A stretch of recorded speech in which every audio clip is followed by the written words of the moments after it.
Samples na bateria acústica. Esse é o assunto de hoje, samples na bateria acústica. Seja bem-vindo ao 45º vídeo da série Produção de A a Z. A ideia aqui é falar sobre vários aspectos dentro da produção musical para quem sabe dar um clique na sua cabeça e falar, é mesmo, tem essa parte aqui que eu posso usar nas minhas produções. Vamos falar sobre samples em bateria acústica. Eu acho engraçado quando a gente fala sobre isso, algumas pessoas veem como uma coisa moderna. E não tem nada de moderno. A primeira máquina de somar samples e de substituir por samples uma bateria acústica foi feita em 1978. Tá? Então são 46 anos aí, pelo Roger Nichols. Roger Nichols foi um grande engenheiro de som, produtor, trabalhou muito com o Steely Dan, por exemplo. E em 78 ele já tinha uma máquina para isso.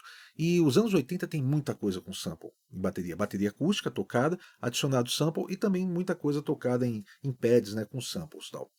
Por que você faria isso? Qual que é a vantagem que você tem? Cara, às vezes você tem um som que não está legal, tá? O som foi mal captado por algum motivo, você tem muito vazamento, por exemplo, na caixa, muito vazamento de chimbal na caixa, e isso está incomodando. Às vezes você quer um som diferente mesmo do som que foi captado, foi gravado com uma caixa de metal e você quer um som de uma caixa de madeira. Tem muitos motivos assim para você usar samples.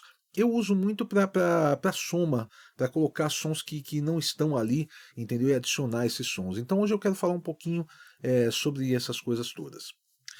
Antes de tudo, se você não é inscrito nesse canal, se inscreva, tá? Eu fico surpreso, eu vejo as estatísticas dos vídeos e eu vejo que, tipo, em torno de 50% das pessoas que veem os vídeos não são inscritas no canal. Então se inscreva, deixe o seu comentário aí embaixo, você gosta de samples de bateria, você faz isso numa bateria acústica, já fez, nunca fez, está a fim de fazer, deixe um comentário que sempre me ajuda a divulgar os vídeos. E passe esse vídeo para os seus amigos também, tá? Deixa eu falar primeiro sobre a primeira coisa que vem na cabeça sobre sample de bateria acústica, que é a substituição. Você tem, por exemplo, um som de bumbo que você não está feliz com ele, por algum motivo, vamos dizer, de repente o baterista não teve uma pegada tão constante e você quer colocar um sample mais duro, vamos dizer assim, um sample mais constante. De repente o baterista tocou bem, mas o timbre não está legal, não foi bem captado, a afinação do bumbo estava muito alta, por exemplo, você quer um som mais grave. De repente foi gravado com sei lá, pele de um tipo e você quer outro tipo de pele, foi gravado com um bumbo de 22 polegadas, você quer o som de 24, você pode substituir. Tá? Existem montes de formas de fazer isso, algumas são manuais e outras automáticas. Eu acho que assim, o mais popular deles é o Drumagog, tá? o software. Eu uso muito o Slate Trigger, que é muito legal mesmo, muito bom assim. E dá para manipular muita coisa com relação à dinâmica, tem várias coisas que você pode trabalhar para você substituir esses sons. Então o que você faria? Você substituiria as peles da bateria, vai, bumbo, caixa, tom, surdo, tá? E manteria os pratos acontecendo. Quando que eu faço isso? Quando é caso perdido.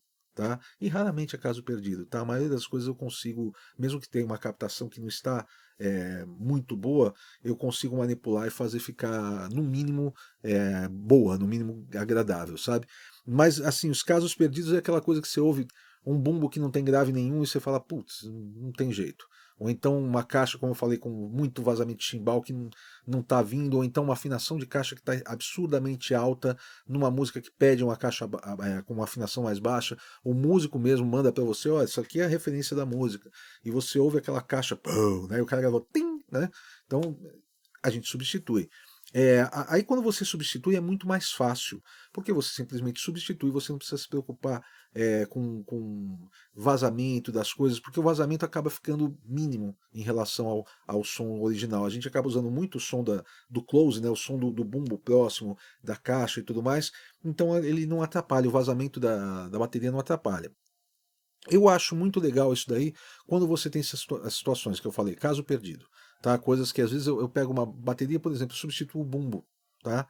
Só o bumbo, porque o restante está com som legal, som adequado, mas o bumbo não está legal. Ou substituo os tons, porque o cara gravou com um tom muito abafado e não está tendo decay, a gente ouvindo na música fica aquela, sabe, sem graça e tal, então substituo.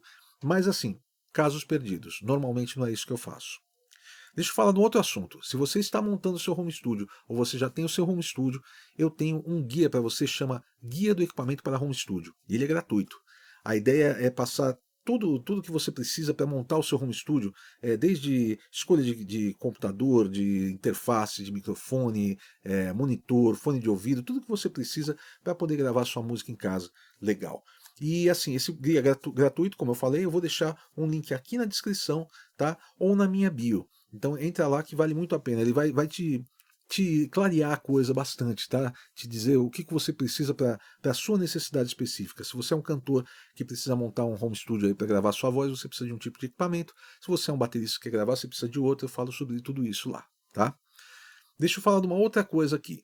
É a questão de adicionar samples, que é o que eu gosto de fazer. O que seria? Eu mantenho a bateria acústica como ela está, eu vou usar o bumbo original, a caixa original, os tons originais, mas eu vou somar sons. Às vezes eu somo sons que são diferentes do som que eu tenho. Vamos dizer que eu tenho uma caixa que tem corpo, mas não tem muito ataque. Então eu somo uma caixa que tem mais ataque. Tá? Ou eu tenho uma caixa que tem ataque e não tem tanto corpo. Eu somo uma caixa que tem mais corpo. E eu faço isso com todas as peças. Eu uso muito para somar ambiência. Tá? Às vezes eu tenho um bumbo que ele está muito sequinho, eu preciso dele mais largo, então eu somo um sample que tem ambiência de bumbo. Tá? Então eu vou ter o ataque do bumbo original com aquela ambiência do sample. Isso eu gosto bastante de fazer, porque você pega às vezes uma sala pequena e você transforma numa sala grande com esses samples que você adiciona. Tá? A única coisa, quando você adiciona samples, você tem que ter muito cuidado com a fase e as polaridades. Tá? Você tem que estar com ele bem casado, principalmente num bumbo, por exemplo, que tem ondas muito largas. Se você bobear, as ondas começam a se contradizer, vamos dizer assim, uma está com uma polaridade, outra está com outra, e daí o bumbo some, entendeu? O bumbo fica mais baixo do que ele deveria. Então você vai ter um bumbo que está tum, daí daqui a pouco tum, daqui a pouco daqui a pouco tum, sabe? Então se você não tivesse cuidado de checar tudo, pode te dar problema. Eu faço isso manualmente, tá? Eu vou olhando bumbo por bumbo e vou acertando no lugar, tal, não sei o que. É um trabalho chato, chato pra caramba. Só que na hora de mixar depois, você levanta, tá tudo lindo. Muita gente diz assim, ah, mas eu uso, sei lá, o Late Trigger, ele não dá esse problema. Dá sim, é que você não percebeu ainda. Tá? A questão, o ouvido tem que estar bem apurado para perceber. E muita gente que já me falou isso aí, ah, não, o Drumagog não dá isso, ele tem uma forma de consertar. Tem, mas não é tão efetiva, tão eficaz quanto parece. Tá? Quando eu sento com a pessoa, eu começo a mostrar, tá vendo esse aqui deu problema. Deixa eu ver. Nossa, é mesmo, nunca tinha percebido. Tá? Então eu acerto um por um. Tá? Todos os bumbos, todas as caixas, todos os tons, se for o caso. Tom é muito difícil eu usar, tá? Eu substituir. Agora, bumbo e caixa já é mais comum. Tá? Substituir não, adicionar. Bumbo e caixa já é mais comum. Então tem que ter esse cuidado, tá? De você pegar e checar as fases, a polaridade de tudo, tá? Todos eles. Mas assim, eu diria que eu levo aí, sei lá, 20 minutos para acertar um bumbo e 20 minutos para acertar uma caixa. Vale a pena. Tá na hora de mixar, tá tudo bonitão. Eu posso levantar sem medo de ser feliz, sabe? Posso chegar ao original, posso chegar ao sample e ninguém briga com ninguém. É uma coisa muito boa, muito bonita, tá? E eu gosto bastante, assim, eu não tenho preconceito e eu acho que assim, eu uso quando eu quero usar. Já fiz muito trabalho sem sample nenhum, já fiz muito trabalho adicionando sample e pouquíssimo substituindo. Como eu falei, é só caso perdido mesmo. Raramente eu faço. Tá? Mas eu gosto bastante, eu acho que é uma coisa que faz uma diferença. Quem já me viu trabalhando, às vezes eu faço umas produções ao vivo aqui, tudo mais, quem já me viu já viu como eu trabalho com samples, faz muita diferença. Tá bom? E se você quer aprender a gravar sua música em casa com boa qualidade, eu tenho um curso para você.